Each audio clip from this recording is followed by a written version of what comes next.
Gaur agerralditzu egingo dugu Busturialdea eta Lea Artibaiko lab sindikatuak, Nina Zaea Itziber,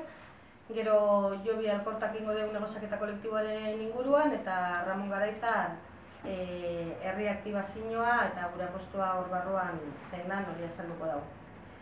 Eta ni agurtzuet, da orokorrean, hiru ideia nahi dugu azpimarratu batez be oraingoan,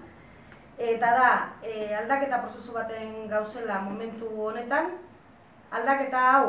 inposaketaren bidez dauz bultzatzen gobernuek, estatuek, eta ez da aldaketa konjunktural bat, ez da egun batetik zozer momentu baterako planteatzen ari direnak, baizik eta dauzena plantietan da botere ekonomikoa deukienak, botere ekonomiko hori eta kapitala mantendu ahal izeteko